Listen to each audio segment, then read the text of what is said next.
তো দর্শক, আসসালামু আলাইকুম ওয়া রাহমাতুল্লাহি ওয়া বারাকাতুহু। এসএমএ অ্যাগ্রো সলিউশন আপনাদের জন্য নিয়ে এসেছে ব্ল্যাক সোলজার ফ্লাই এর লার্ভা দিয়ে হাঁস এবং মুরগি চাষ ১, ২ এবং ৩ নাম্বার পর্ব। আজ আমি আলোচনা করব ৩ নাম্বার পর্বে। আমি ব্ল্যাক সোলজার ফ্লাই এর লার্ভা ওজন করতেছি ২০০ গ্রাম মতো। আমি ব্ল্যাক সোলজার ফ্লাই এর লার্ভা নিছি। আপনারা যদি মিটারের দিকে লক্ষ্য করেন তাহলে দেখবেন আমি ২০০ গ্রামের মতো ব্ল্যাক সোলজার ফ্লাইয়ের লার্ভা নিছি।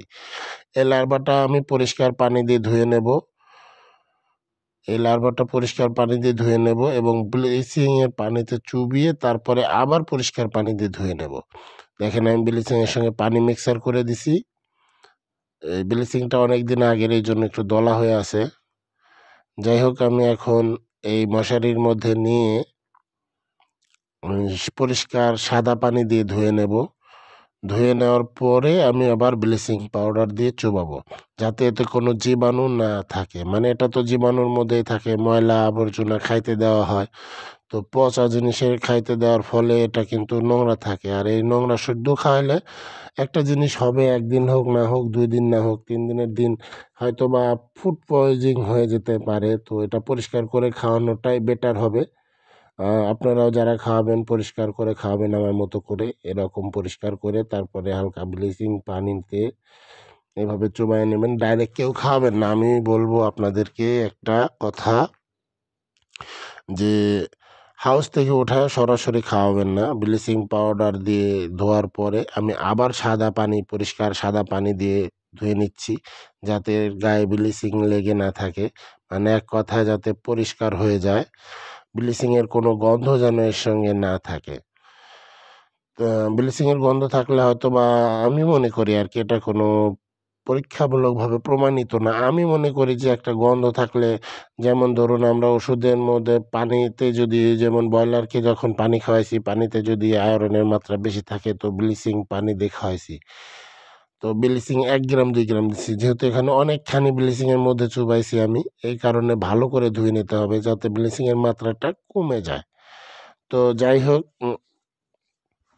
তাছাড়া এমনিতে ব্লিচিং খাইলে কিন্তু মুরগির ক্ষতি হবে না, বা হাঁসের ক্ষতি হবে না, মুরগির ক্ষতি হবে না। তবে অতিরিক্ত মাত্রায় হলে একটু ক্ষতি হবে। কারণ ব্রয়লার মুরগিতে যখন কোনো পানিতে আপনার পানি পরিশোধনের একটা লিকুইড থাকে, সেটা দেওয়া হয়, বা তার প্রেক্ষাপটে ব্লিচিং দিয়ে কিন্তু পানি পরিশোধন করা হয়, যে পানিতে আয়রনের পরিমাণ প্রচুর পরিমাণে থাকে সেই পানিটা। তো দেখেন আমি ধোয়ার পরে ওজন দিচ্ছি ২০০ গ্রামই আছে। ময়লা খুব একটা বেশি থাকে না এর সাথে, মানে গায়ে গায়ে লেগে থাকে যা আর কি। তো ২০০ গ্রাম নিচ্ছি। আমার এত লার্ভা অবশ্য একবারে খাবে না, বারে বারে দিতে হয়। যাই হোক, আমি ২০০ গ্রাম নিলাম, যতদূর খায়, না খাইলে বড় মুরগিরে খাওয়াই দেবো, সমস্যা নেই। দেখেন একদম চকচক ঝকঝক করতেছে, এরকম পরিষ্কার মনে হচ্ছে আমি চাবায়া খাই। এত পরিষ্কার মনে হচ্ছে আমি চাবায় খাই। তবে হ্যাঁ, এটা কিন্তু মানুষেরও খাওয়ার উপযোগী। আমি একটা ইয়েতে দেখছি যে মানুষের প্রোটিনের চাহিদা পূরণের জন্য এটা মানুষের খাওয়ার উপযোগী। তো যাই হোক, আমি এখন আপনাদের সামনে ওজন দেব পঙ্খিরাজ হাঁস। আমি এর আগের ভিডিওতে বলছিলাম যে রাজহাঁস আর এটা সমমানের দাম হয়, আবার রাজহাঁসের চেয়ে এটার চাহিদা অনেক বেশি। দেখেন আমি কিন্তু এটার ওজন দেব। এই গামলাতে ওজন দেওয়াটা ভালো হচ্ছে না, লড়াচড়া করতেছে বেশি। আমি এক্ষেত্রে বালতি ব্যবহার করব। বালতিতে একটা সুবিধা হবে কি, এরা নড়াচড়া করবে না। ব্রয়লারের দোকানে দেখবেন বালতিতে মুরগি মাপে। দেখেন আমি এখানে প্রায় 3 কেজি 800 গ্রামের মতো ওজন হয়েছে। 3 কেজি 800 গ্রাম, প্রায় 4 কেজির মতো। তো 4 কেজি ওজন হয়েছে। ধরেন এটা কিন্তু আপনার মানে অনেকটা বয়স হয়ে গেছে, যখন ডেগি থাকে এখন তো প্রোডাকশন দিচ্ছে, মানে মিটিং করতেছে, যার ফলে খাওয়া দাওয়া কম এদের, এখন খায় কম। তো এই কারণে, শীতের কারণে এরকম মানে খাওয়া দাওয়া কম, তারপরে এরকম ওজন হচ্ছে। আর এটা আর এখন আমি ওজন দেব হাঁসের বাচ্চাগুলো। আর হাঁসের বাচ্চাগুলো আপনারা দেখতে পাবেন এখানে 9টা হাঁসের বাচ্চা আছে, মানে এই পঙ্খিরাজ হাঁসের বাচ্চা 9টা আছে। তো এই বাচ্চাগুলো আমি ওজন দেব, দেখেন কতটুকু হয়।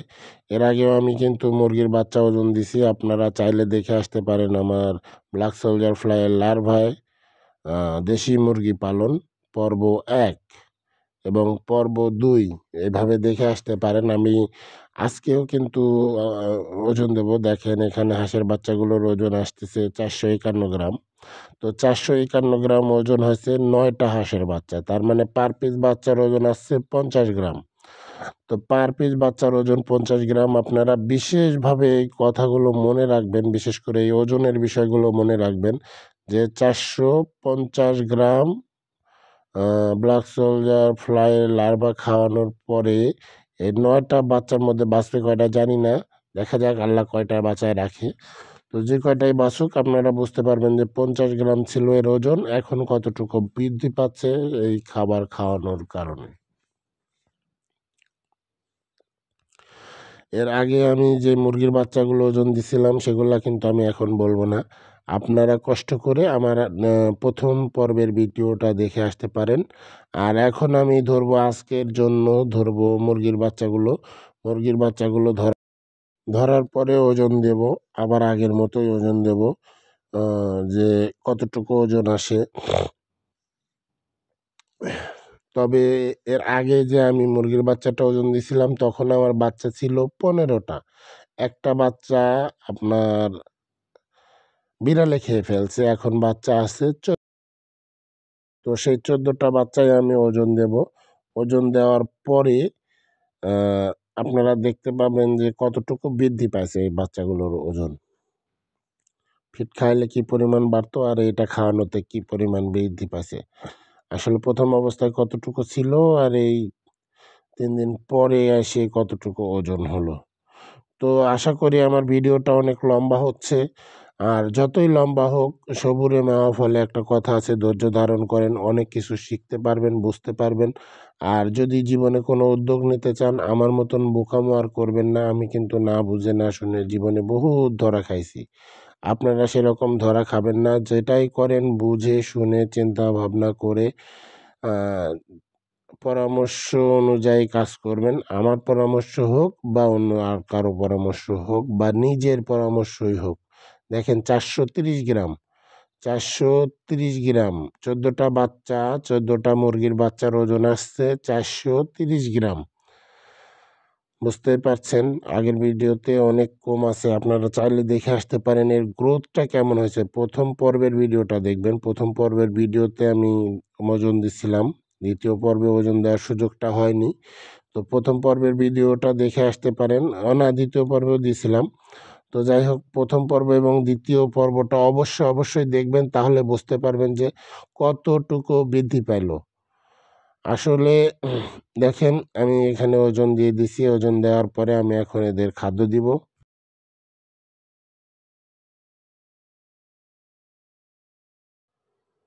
যাই হোক, দেখেন কি পরিমাণ খাচ্ছে, পাগলা হয়ে গেছে। হাঁসের বাচ্চা এবং মুরগির বাচ্চা দুইটাই একসাথেই দিছি খাদ্য, ওদের মাদেরকে আলাদা রেখে ওদের খাদ্য দিছি। দেখেন কি খাওয়াটা খাচ্ছে।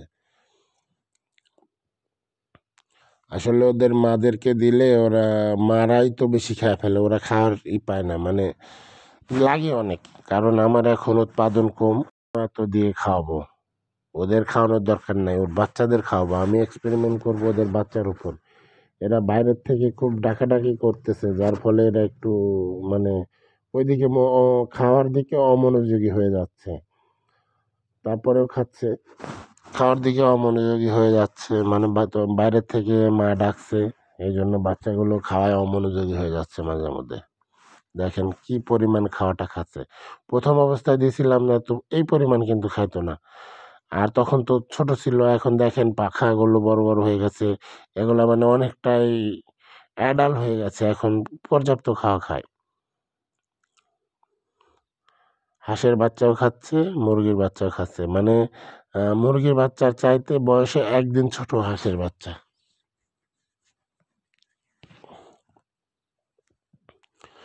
তো আপনারা হাঁস পালবেন না মুরগি পালবেন দেখে সিদ্ধান্ত নেবেন, বুঝে সিদ্ধান্ত নেবেন আসলে কোনটা বেশি লাভবান হবেন। আপনারা ভিডিও দেখতে থাকেন, আমার এই HMA এগ্রো সলিউশনের সঙ্গে থাকেন। অবশ্যই আমি আপনাদের সঙ্গে শেয়ার করব, আপনাদেরকে বুঝিয়ে দেব যে এই ব্ল্যাক সোলজার ফ্লাইয়ের লার্ভা আসলেই উপকারী না অনুপকারী, এটাতে কাজ হবে না কাজ হবে না। আরে ভাই, লস খাই আমি খাবো, আপনারা শুধু কষ্ট করে ভিডিওটা দেখেন। এক্সপেরিমেন্ট করছি আমি, সমস্যা হয় আমার হোক, আপনারা তবুও সমস্যার সম্মুখীন হবেন না। মানে ক্ষতি যা হওয়ার আমার হোক, আপনারা যদিও ক্ষতির সম্ভাবনা মনে করেন তাহলে করার দরকার নেই, আগে দেখেন বোঝেন তারপরে করেন। আর কয় ভালো করছে কিনা ওই আল্লাহ, আর খারাপ করছে কিনা ওই শালায়। কথায় আছে যে ভাই, যদি কেউ কারো ভালো করে কেউ মনে রাখে না, খারাপ করলে তারা সারা জীবন মনে রাখে। তো ভাই, আমি খারাপ করতে চাই না, ভালো করি, তারপরে আপনারা মনে রাখেন না রাখেন সেটা পরের কথা। তো যাই হোক, আমি চাই আপনাদের ভালো করতে। তো আপনারা দেখেন আমি এদের দিছি, খাবার দিছি, ওই যে বাইরে থেকে ওর মা কিন্তু ডাকাডাকি করতেছে, এই কারণে ওরা খাওয়ায় একটু অমনোযোগী আর কি। আজকে আমার শরীরটা খুব একটা ভালো না, অসুস্থ লাগতেছে, এই জন্য আমার ভয়েস কেমন হচ্ছে জানি না। আর আসলে আমার ভিডিও তো ভালো হয় না, বোঝেন না, এই জন্যই তো আমি ভিউয়ার্স পাই না। আসলে এটাই দুঃখ যে এত কষ্ট করে ভিডিও করি, আর যাই হোক, খারাপ হোক ভালো হোক, কষ্ট তো ঠিকই করতে হয়। খারাপ হলেও কষ্ট করতে হয়, ভালো হলেও কষ্ট করতে হয়। তবে আপনাদের সাপোর্ট পেলে কষ্ট কষ্ট করতে করতে একসময় অনেক সুন্দর সুন্দর ভিডিও আপনাদেরকে উপহার দিতে পারবো। আমার ভিডিওগুলো যথেষ্ট লম্বা হচ্ছে, আপনারা যদি সম্পূর্ণ দেখেন তাহলেই কিছু বুঝতে পারবেন। হয়তো বা আপনার জন্য 20 মিনিট 25 মিনিট বা 18 মিনিট 17 মিনিট 14 মিনিট একটা সময়, প্রত্যেকটা ভিডিওতে এরকম সময় লেগে যায়। তো এই সময়টুকু যদি আপনারা একদিনে দেন তাহলে কিন্তু আপনি লসের সম্মুখীন হচ্ছেন না।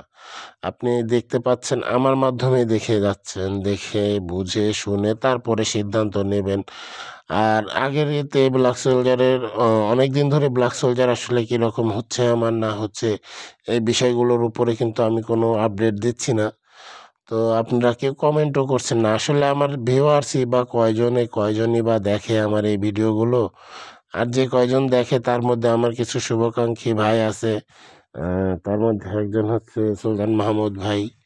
উনি বেশ আমার ভিডিওগুলো বোধহয় খুব মনোযোগ সহকারে দেখে। তো আমি ওনার প্রতি অনেক অনেক কৃতজ্ঞ। তো আপনারা যদি আমার ভিডিওগুলো দেখেন, কমেন্ট করেন তাহলে নিজের কাছে খুব একটা মানে লাকি মনে হয় আর কি, মানে সৌভাগ্যবান মনে হয় যে আমার ভিডিওগুলো দেখতেছে মানছে, আমার ভিডিওগুলো মানুষ আগ্রহ নিয়ে দেখতেছে। এই যে একটা নিজের কাছে ভালো লাগা, আর এই ভালো লাগা থেকেই কিন্তু ভালো একটা কিছু আপনাদের উপহার দেওয়ার ইচ্ছা জাগে। তো ইনশাল্লাহ দোয়া রাখবেন আমি যেন আপনাদের মাঝে এরকম তথ্যবহুল ভিডিওগুলো শেয়ার করতে পারি আর কি। দেখেন আমার বাচ্চাগুলো, মানে আমার হাঁস এবং মুরগির বাচ্চাগুলো কি পরিমাণ খাবারটা খাচ্ছিল। তো ওর মা বাইরে থেকে ডাকাডাকি করার কারণে ওরা খাওয়া দাওয়া বন্ধ করে দিছিল। পরে আমি আবার ওদের ছেড়ে দিছি। ছেড়ে দিয়ে এখন ওদের সামনে ছেড়ে দেবো, মানে ছিটায়ে দেবো। আমার হাতে পর্যাপ্ত পরিমাণ খাদ্য আছে, আমি এগুলো যদি ওদের সামনে ছিটায়ে দেই তাহলে সেটাই বেটার হবে। কারণ ওই বাইরের থেকে মা কুকুক কুকুক করে ডাকতেছে, আবার ওই হাঁসের মা ডাকতেছে, ওরা খাওয়া দাওয়া বাদ দিয়ে উপর দিকে আল্লাহ বলে চায় রয়েছে। তো যাই হোক, আমি ছেড়ে দিছি, ছেড়ে দেওয়ার পরে এখন ওদেরকে আমি খাবার দেব। এ দেখেন এই মুরগিটা কিন্তু খাইয়ে দেয় একেবারে ডোল হয়ে গেল। 200 গ্রাম প্লাস আমি আজকে লার্ভা দিছি। তো এতগুলো এই বাচ্চাগুলো খাইতে পারবে না এখন। তো আমি বড় মুরগি দিয়েই খাওয়াবো, সমস্যা নেই। তো আপনারা আরেকটা জিনিস, মানে ১ এর ভেতর ৩ হয়ে গেল। আমার একটা ভিডিওর মধ্যে আপনাদেরকে আমি পঙ্খিরাজ হাঁসের ওজন দেখালাম, হাঁসের বাচ্চার ওজন দেখালাম, আবার হাঁসের বাচ্চা, মুরগির বাচ্চার ওজন দেখালাম। হাঁসের বাচ্চা কীরকম খাওয়া খাচ্ছে, মুরগির বাচ্চা কীরকম খাওয়া খাচ্ছে সেগুলা দেখালাম। আবার দেখাবো এখানে বড় মুরগিগুলা আসলে কি যে খাওয়া খায় ভাই রে ভাই! না দেখাইলে আমি আপনাদের বলে বোঝাইতে পারবো না। তো আপনারা একটু দয়া করে অনুগ্রহ করে আমার চ্যানেলটারে সাবস্ক্রাইব করবেন এবং ভিডিওটা শেষ পর্যন্ত দেখেন যে এরা কতটা আগ্রহ সহকারে খায়। আসলে আমার কণ্ঠটাও ততটা ভালো না, আমার এডিটিংটাও ততটা ভালো না। তার মধ্যেও যারা আমার ভিডিওগুলো দেখেন, এই খারাপ মানের ভিডিও আপনারা যারা দেখেন, আসলে খারাপ মানের মধ্যেই কিন্তু অনেক সলিড জিনিস খুঁজে পাবেন এখানে। আমার এখানে কিন্তু ভাই ভাড়া করে এনে মানচির দিয়ে ভিডিও করাচ্ছি না। যে ২০,০০০, ৩০,০০০ টাকা দিয়ে ইউটিউব চ্যানেল এনে আমি ভিডিও করাচ্ছি। না, না, না। আমি নিজে আমার ছোট্ট একটা ফোন দিয়ে ভিডিও করতেছি আর কতই ভালো হবে ভাই। আমি যদি ৩০,০০০ টাকা ইনভেস্ট করে ভিডিও করতাম তাহলে একদিনে আমার ভিউয়ার্স হতো লক্ষ, লক্ষ। মানে ১০ লাখ, ৫ লাখ, ২ লাখ, ৩ লাখ, সর্বনিম্ন ৫০,০০০, ৩০,০০০, ৪০,০০০ ভিউয়ার্স হয়ে যেত আমার একটা ভিডিও।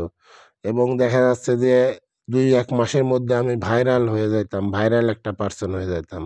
কিন্তু ভাই আমি নিজে কষ্ট করে ভিডিও বানাই আপনাদের ভালোর জন্য ভাই। আর আপনারা আমার ভিডিওটা সম্পূর্ণ না দেখে, সামান্য একটু দেখে, টেনে, টেনে দেখে আপনারাও অনেক কিছু মিস করে ফেলেন। তাতে না দেখাটাই আমি বেটার। আমি মনে করি যারা ভিডিও টেনে, টেনে দেখেন তাদের বলব, ভাই আপনারা ভিডিও দেখেন না। কারণ এই টেনে, টেনে দেখায় আপনি কিছু বুঝতেও পারবেন না, আপনি উপকৃতও হবেন না। এটা কোনো বিনোদনের ভিডিও না ভাইজান, এটা কোনো বিনোদনের ভিডিও না। এটা হচ্ছে কিছু শিক্ষামূলক ভিডিও, কিছু পরীক্ষামূলক ভিডিও। আপনারা দেখেন, বোঝেন আর জীবনে কিছু একটা করার পরিকল্পনা করেন। আমি বলতে চাই আপনারা দেখে বুঝে তারপরে কিছু একটা করার পরিকল্পনা নেন, সিদ্ধান্ত নেন। আজ সময় এসেছে আপনাদের হাতে। আমার এই চ্যানেল থেকে কিছুটা হলে শিক্ষা গ্রহণ করেন। আমি কিন্তু আপনাদেরকে এই যে কষ্টটা করতেছি শুধুমাত্র আপনাদের ভালোর জন্য, যে আপনারা দেখে বুঝে তারপরে একটা সিদ্ধান্ত নেবেন। আমরা যে হুজুগে বাঙালি, এই কথাটার পরিবর্তন আমি করতে চাই যে আমরা হুজুগে বাঙালি না, আমরা দেখে বুঝে শুনে তারপরে সিদ্ধান্ত নিই। কারণ আসলে ভাই কথা বলতে, বলতে আমার গলায় প্রচণ্ড ব্যথা হয়েছে। সে কারণে আমি ভালোভাবে যে কথা বলবো সেটাও পারতেছি না। আমার ভিডিওগুলো লম্বা হয় কিন্তু এর মধ্যে কিছু থাকে যেটা দেখলে আমার যে কথাগুলো এর মধ্যে হয়তো আমি ছাগলের মতো পেঁচাল পেরে যাই, পেঁচাল পারি। মানে কথা বলি ছাগলের মতো অনর্গল কথা বলে যাই। এতে হয়তো আপনাদের ভালো লাগে না কিন্তু ২-১টা পয়েন্ট ভাই, ১০০০টা কথা বললেও তার মধ্যে ২-১টা কথা ভালো আছে। আপনারা খারাপগুলো বাদ দিয়ে ভালো কথাগুলো গ্রহণ করুন। তাতে আপনাদের উপকার হবে। আমি আপনাদের উপকারের জন্যই এতটা কষ্ট করতেছি। আজ ব্ল্যাক সোলজার ফ্লাইয়ের লার্ভা নিয়ে অনেক লোকের অনেক রকম মানে কথাবার্তা, বাপরে বাপ! আমেরিকান থেকে, এর থেকে, ওর থেকে কি যে বলবো ভাই, তাদের ভাষা, তাদের সিস্টেম, তারা সায়েন্টিস্ট, তারা মানে গবেষক আর কত কি তারা। আসলে একজনের গীবত আমি গাচ্ছি না। আমি বলতে চাচ্ছি আমার মতন এক্সপেরিমেন্ট করে দেখান। আমি যেভাবে আপনাদের সামনে খোলামেলা দেখাচ্ছি বা ভিডিওগুলো করতেছি আপনারা এভাবে করে দেখান। গল্প শুনে কেউ বিভ্রান্তিতে পড়বেন না। গল্প শোনার কোনো প্রয়োজন নাই। নিজের চোখে দেখেন তারপরে যেকোনো একটা সিদ্ধান্তে আসেন। একজন গল্প করতেছে, ভাই ৳৫০০ কেজি দাও। আরে ভাই ৳৫০০ কেজি দেবো। আমি বলছি যে ৳৫০০ কেজি যদি দিতে চায় আপনি তার কাছে থেকে ফোন দিয়ে বলেন, ভাই তাড়াতাড়ি দে।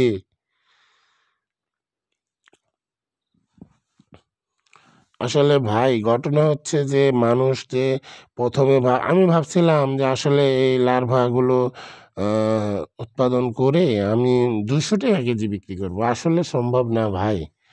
এতে অনেক কষ্ট আছে। আজ আমি কষ্ট করে করতেছি। কয় তেলের মতো তেল ফুরে সেরালের নাম আদারে বলে না একটা অন্ধকার। আসলে আপনাদের যে 200 টাকা কেজি দেব তাতে আমি কষ্ট করে উৎপাদন করে আমার তো একটা বেনিফিট থাকা লাগবে। এই যে 2 কেজি দিয়ে শুরু করে কত পরিশ্রম 2 কেজি থেকে বাড়াইছি। এই যে শীত গেল, এই শীতে যে কি ব্যাপক পরিশ্রম আজ দেখবেন অনেক ব্ল্যাক সোলজার ফ্লাই এর চাষীরা হারায় গেছে মানে ওদের খুঁজেই পাওয়া যায় না। এই সাইদুল এগ্রো না কি যেন একটা গোবর দিয়ে চাষ করে। ভাইরে ভাই গোবর দিছি একবার, গোবর তো খাই না। গোবর একদমই খাই না ভাই। দিছিলাম ওর কথা শুনে দিছিলাম যে আসলে দেখি ট্রাই করে ও যখন করতেছে আমারও হবেনি। পরে দিলাম গোবর খাই না। তো যাই হোক আমি ব্ল্যাক সোলজার ফ্লাইয়ের লার্ভাগুলো অনেকদিন আপডেট দেই না। তো আপনারা যদি চান আমাকে জানাবেন যে আসলে ব্ল্যাক সোলজার ফ্লাইয়ের লার্ভার কি পরিস্থিতি বা কি পর্যায়ে আছে সেই সম্বন্ধে যদি আপনারা কমেন্টে জানতে চান তাহলে ইনশাল্লাহ আমি আপনাদেরকে আমার লার্ভা এবং আমার আপনার হচ্ছে লাভ কেসের কি অবস্থা সে সমস্ত বিষয়ে আপডেট দেবো ইনশাল্লাহ।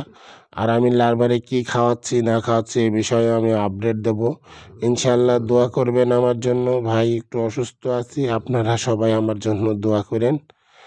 আমার ভিডিও প্রায় শেষের দিকে চলে আসছে। আর যারা এতক্ষণ ধৈর্য সহকারে কষ্ট করে আমার ভিডিওটা দেখলেন তাদেরকে আমি অসংখ্য ধন্যবাদ জানাই এবং অনেক, অনেক, অনেক ধন্যবাদ জানাই। সেটা ভাষায় বলে প্রকাশ করার মতো না। আমি তাদের প্রতি অনেক, অনেক কৃতজ্ঞ। অনেক কৃতজ্ঞ, কতটা কৃতজ্ঞ সেটাও বলে বোঝানোর মতো না। তবে ভাই আপনি যে আমার ভিডিওটা দেখলেন, সম্পূর্ণ ভিডিও ধৈর্য সহকারে দেখলেন। আমি আশা করি আমার এই এত হাজারো কথার মধ্যে হয়তোবা আপনার একটা কথা ভালো লেগেছে। আর বাদবাকি অনেক কথা আপনাকে আঘাত দিতে পারে বা খারাপ লাগতে পারে। তার জন্য আমি ক্ষমা চাচ্ছি এবং দুঃখিত।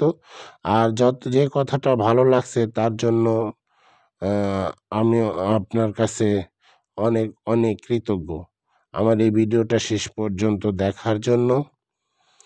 আ যারা আমার সাবস্ক্রাইব করা আছে আমার চ্যানেলটারে তাদেরকে অসংখ্য ধন্যবাদ। আর যারা আমার চ্যানেলটা এখনও সাবস্ক্রাইব করেন নাই তাদেরকে অনুরোধ করব আমার চ্যানেলটা সাবস্ক্রাইব করেন। এরকম ভিডিও ভাই আর কোনো চ্যানেলে দেবে না। সে যত বড় ইউটিউব চ্যানেলই হোক বা যত বড় টিভি চ্যানেলই হোক আমার মতন এরকম খোলামেলা আপনাদের সামনে কেউ বলবে না ভাই। তো দয়া করে আমার চ্যানেলটা সাবস্ক্রাইব করে আমাকে আপনাদের সেবা করার সুযোগ দিন। একটাবার সুযোগ দিয়েই দেখেন না। তেমন তো আর ক্ষতি হবে না। যদি ভালো না লাগে আনসাবস্ক্রাইব করে দিয়েন। কিন্তু এখন আপাতত সাবস্ক্রাইব করেন। ধন্যবাদ। আসসালামু আলাইকুম ওয়া রাহমাতুল্লাহ।